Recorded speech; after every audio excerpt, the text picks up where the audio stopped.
Hey, hun. How's your day going? Oh, well, it's a beautiful day, so I'd rather be outside, but it's work. How's the homestead?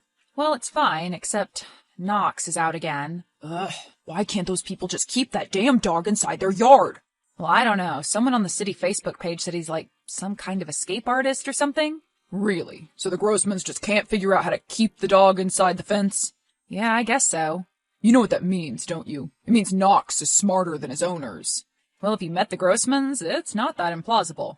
Well, I think it's more than probable. I mean, why can't they just, I don't know, get a bigger fence? They don't look like they're interested in spending money on the house, though. They could, with all the money his daddy squirreled away for him. He could buy and sell me twice over, the little twerp. Okay, let's stay on point. Sorry, I just really don't like them.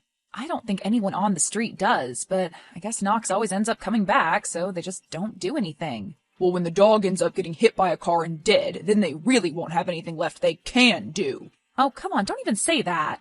Well, I'm sorry, but that's just the reality of the situation. I know, but still, it's a very upsetting image.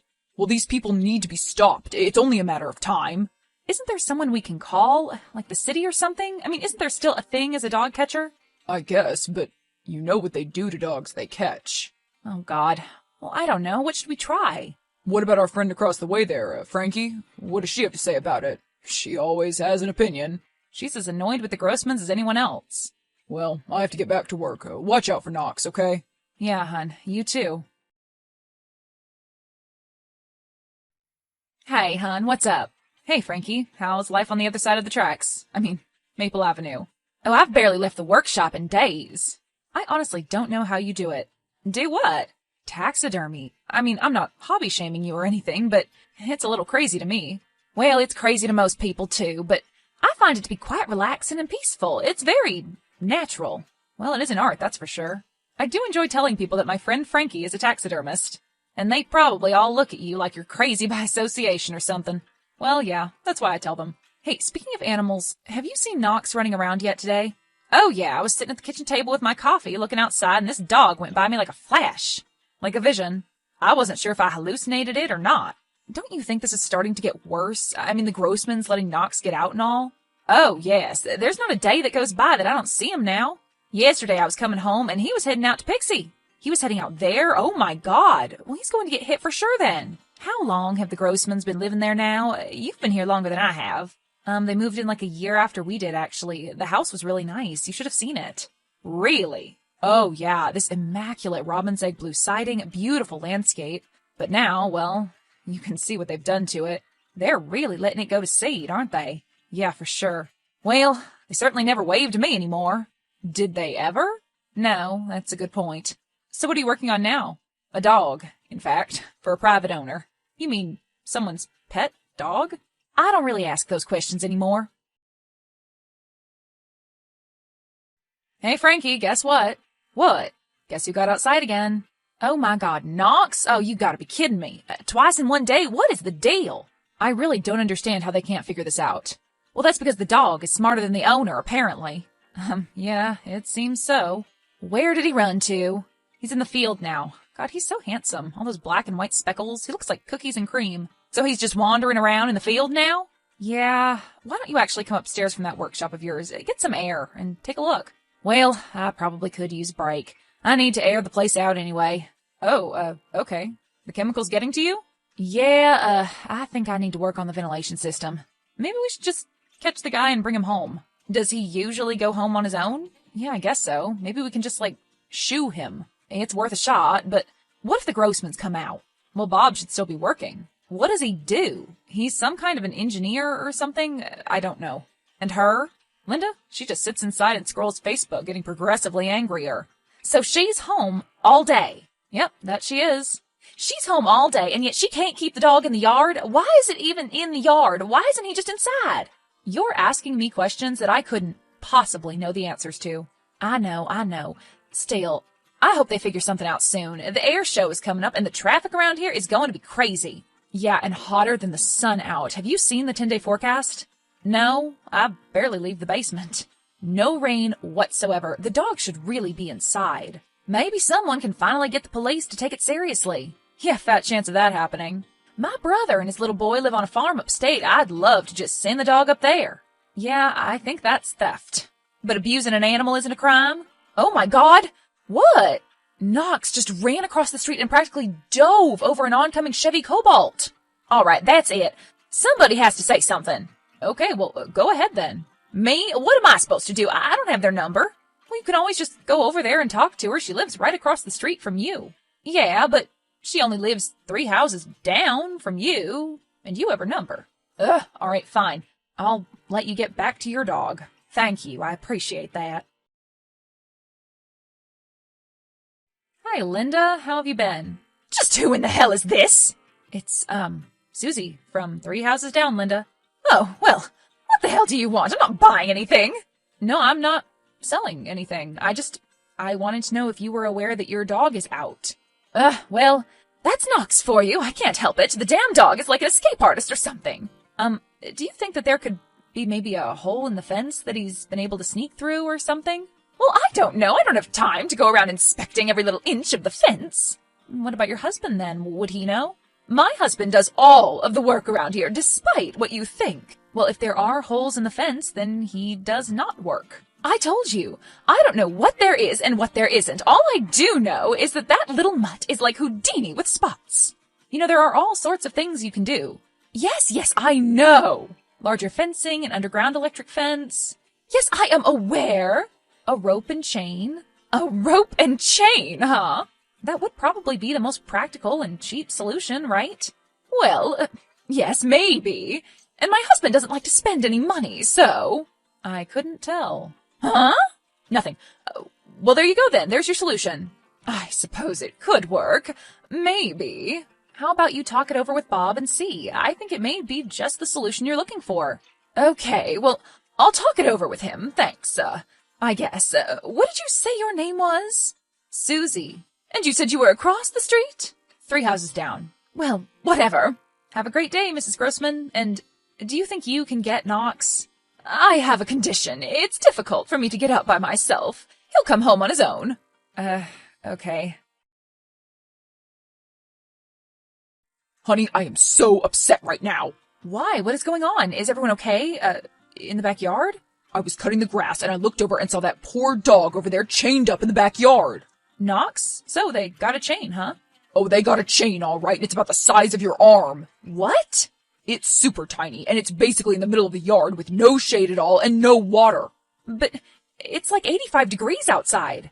I know. It's bad. What should we do? Well, somebody has to go over there and knock on that door and tell them to put that dog inside. So, who's going to do that? Well, you're the man of the house after all. You should do it.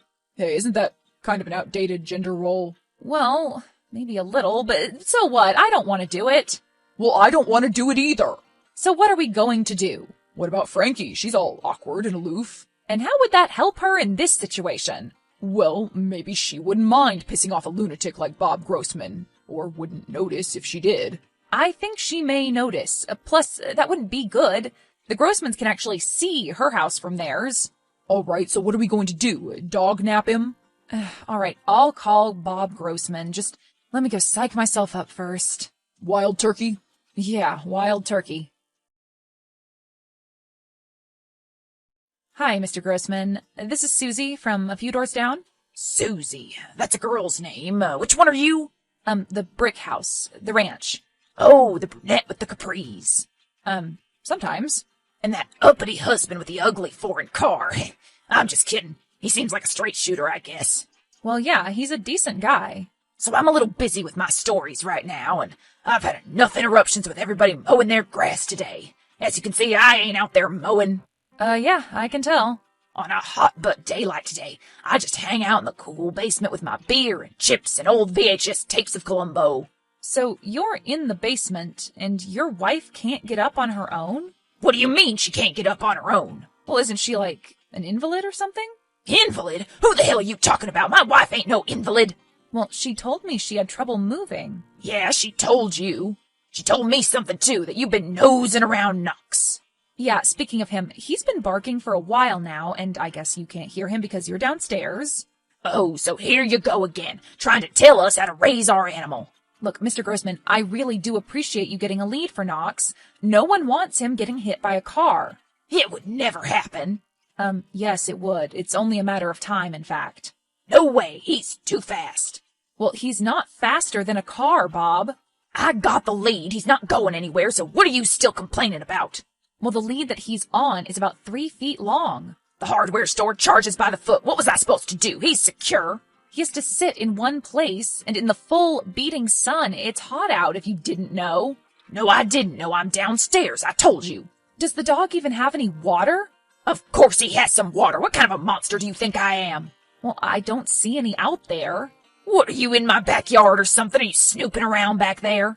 No, I can clearly see it from my window. The dog is panting like crazy, Bob. He's fine. Okay, that's it. If you aren't going to do something about this, I am. What does that mean? What are you going to do? I'm calling the cops. That's what I'm doing. The cops? You aren't going to call the cops. Yep, that's right. I'm calling them right now. And for what? Animal cruelty, clearly. You better not be getting the police involved in this, woman. You will be going down a very dangerous road if you do. Yeah, we'll see about that. Police department. Hi, police. I need to report a crime. Okay, is the crime currently taking place?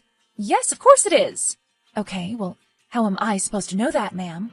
Oh, sorry. Well, it's my neighbors, you see. They are letting their dog just sit outside in the heat on a short chain. Okay. Have you tried talking to the owners? Yes, and they're totally insane and don't care at all. It's like 85 degrees and the dog has no water. Is the animal in dire need of medical attention? Otherwise, it would be considered the owner's property. What? That's insane. The animal is clearly in danger. Well, can you describe the animal's condition to me then? Hold on, let me go back outside and check. Hopefully it's not too late. Wait a minute. He's gone. What do you mean he's gone? He's not sitting there chained up anymore. Well, perhaps the neighbors took him inside then. You did ask them to, after all. But he was just there. Bob must have taken him inside after I threatened to call the police. Well, if there isn't a crime taking place, we can't send a unit. But a crime has taken place. Animal abuse. I'm sorry, but we don't have any evidence of this at this time, ma'am. But they let the dog get out, too. He runs wild all around the neighborhood.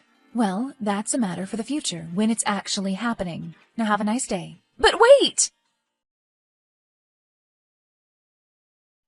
Hey, hun, how was your shower? Well, I guess it was pretty relaxing after all of that. How's the mulching going? Well, I'm a little bit distracted by Knox, who is back on his little chain. Oh no, already? He has a bowl of water this time, at least. This is getting ridiculous. Is he just trying to mock us now or something? Should I call the police again? No, they didn't do anything we can really prove. I guess the truth is a lot of people just don't care about animals the way that we do, babe. Yeah, maybe so. Like your friend over there. You better not be talking about Frankie. What? No, I love Frankie. I know you do. You're just being a jerk. I do love Frankie. She's just a little bit kooky. Well, that's why I love her. It's just taxidermy is such a strange hobby. It's not a hobby, Darren. It's her career. She's worked for museums and everything. Really? Yeah, she loves animals, just, in a different way. Well, as long as we don't start smelling anything strange coming downwind. All right, enough. So, seriously, what are we going to do about Knox? I mean, I'm about ready to pop it. You know me. Yes, I do, and I'm terrified that you're going to go off on the guy and get yourself shot or something. Well, look, I never told you this, but our dog Shep, when I was a kid... Yeah? Well, he didn't die of old age. He was hit by an ice cream truck. What? Really? Yeah, Mr. Softy. Oh my God, I'm so sorry, Darren. Why didn't you ever tell me? I don't know. I guess it was too painful for me to discuss. The dog and I were very close. No wonder you always close the windows when the ice cream truck comes around. Yeah, well, that's the thing. I can't separate my emotion from this. Well, the Grossmans do tend to elect strong ones. Hey, Susie, how's it going? Oh, hey, Frankie, what's up? Well, I was just downstairs finishing up that dog and decided to get some air, and guess who I found in my garden? A gnome? No, a dog. Knox. Yes, and, well, he seemed to be limping. Limping? What do you mean? Yes, his back is right, and he had a little scratch on his ear. I took care of him and brought him back to the Grossmans. What did you do? Just a little farm first aid. I told you my brother has a farm. I didn't tell you that it was also my parents's, and I was raised on it. Oh, well, everything makes a lot more sense now then. So, those Grossmans, I'd forgotten just how terrible they are. Which one did you talk to? Well, just Linda, actually. Bob is at work. So she was able to make it to the door, huh? I told her through the intercom that I was with Publishers Clearinghouse. Ah, well, what do you think happened? I don't know exactly. A fight? Possibly hit by a car? And did Linda even care at all? She just let Knox inside and slammed the door in my face. Why don't you go look and see if he's out back now? Oh, that witch! She's chained him up again. And I swear that the lead is getting shorter and shorter. Ugh, I can't handle this anymore, Frankie. And Darren can't either. His old temper is beginning to come out again. I'm afraid he's going to start a fight with Bob. Well, I don't know if Knox can handle it much longer either. In his condition, he shouldn't be out there like that. Well, what are we supposed to do, though? The cops seem to think this is all no big deal, and we're the only ones who seem to care. Bob comes home from work at about 6:30. Okay. Why? Why so late, or why am I mentioning it? All of the above. I saw him once at the Lucky Straw, down in a bucket of Miller High Lifes. A girl in the museum gift shop bartends there part-time and says they see him in there every workday. Point being, it's only 2 p.m. We've got time. Time for what, Frankie? Susie, do you have any bolt cutters? Linda? Hi, it's Susie. You again? What do you want this time? Knox is secure. We have a lead. I fixed it today. Yeah, well, I think Knox broke his chain. That's impossible. Bob said it was industrial strength. I'm so sorry, Linda, but maybe you should be sitting down when I tell you this. Tell me what? Has something happened to Bob? Was it a car accident? His heart? No, Bob's fine, I suppose. But it's Knox, Linda. He got out and, well, he was hit by a car. What? Where? Actually, right in front of your house. Can you see? Oh my God! Yeah, I know. Well, how did this happen? Maybe it was because he gets out all of the time. But don't lay the blame on me right now. How dare you? Okay, sorry. I have to call Bob. That might be a good idea. But we can't just leave him out there like that. I see his spots and everything. Don't worry, Frankie and I are going to take care of it. She's coming out right now with a blanket. Oh, yes. I see her. She's a taxidermist, remember? She's used to handling these types of things. Oh my God, this is so horrible. Who did this? Who hit him? Well, we just don't know yet, but I'm sure we'll catch them. So, what is Frankie going to do with him? Well, because of her contracts, she has access to a pet crematorium. Oh, she does? She said that she could take him over there right away. I mean, unless you want to say goodbye, but I doubt you would. Frankie's going to have to get her hose. Oh, dear God, no, just take my poor boy away. Oh, bless you both. I'm so sorry for your loss, Linda.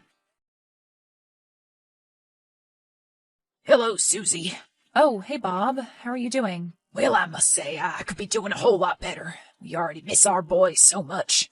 Well, I'm sure that you do. He was a good one. And, we both really do appreciate everything that you and Frankie did for us. I know that Frankie does that job for a living, but still, it couldn't have been easy. Well, she's booked an appointment with her counselor, so she has somebody to talk to about it. Oh, well, that's good then. It's always good to talk. I agree. And speaking of talking, I guess I kind of owe you an apology. Oh, for what? Come on now, don't play dumb. I've been a right ass to you for a long time now, and especially about Knox. Maybe if I had just listened to you, taken you more seriously, well, Knox would still be here with us today. Well, Bob, I appreciate that. Anyway, Frankie gave us the ashes today, so we're getting a nice vase. Well, that's wonderful. And I don't think we'll be getting another dog. It's just too much responsibility, you know? I think that's probably a good idea. Yeah, well, anyway. Thanks again, neighbor, and see you around, I guess. See you around, Bob. Hey, Frankie. So have you heard from your brother? How's Knox settling into farm life? Well, apparently this dog was just made to be out in the country. Oh, really? And how is that? He just loves to run around in the fields. He herds the cattle and even tries to play with the chickens, but they don't much play back. As long as he doesn't try to eat the chickens. Well, no sign of that yet. And I bet your nephew just loves him. Oh, he does. Did I tell you that he's special needs? No, Frankie, I don't think you did. Well, service animals are very expensive, and of course, Knox is no service animal, but he's definitely a big source of comfort for him. Well, I guess all of that makes me feel a little less guilty for stealing a dog and faking its death. You feel guilty? Well, I mean a little. We did steal a dog, after all, and paint a stuffed one and put it in the road. It was washable paint, and it was only for a minute so we could create the illusion. My client will never know. I know, but Isn't all of this just so morbid? It could have ended up a lot more morbid, though, don't you think? Yeah, I guess that's definitely true. The good thing is, Bob said they aren't going to be getting any other animals. Oh, thank God. So, do you think that it would be possible for Darren and I to go visit Knox sometime? Oh, absolutely! They would love to have you! Would I have to catch him first, though? He slows down eventually, when he's sleeping. Actually, I'll have to send you the picture that he sent me of Knox and my nephew. They're all curled up together by the fire. It's the cutest thing in the world. Aw, that's so sweet. And he has a little spot in the shade under a maple tree that he lives in. You know what? We should all be so lucky. Well, you know what they say. It's a dog's life. The Grossmans kept their word and never got another animal, but changed their attitudes toward their neighbors dramatically. They were now very friendly to Frankie and Susie, although still rather indifferent to Darren. Knox continues to thrive upstate at the farm, herding his cattle and chickens. Sometimes he dreams badly of the Grossmans, but is lovingly stirred awake by his new boy.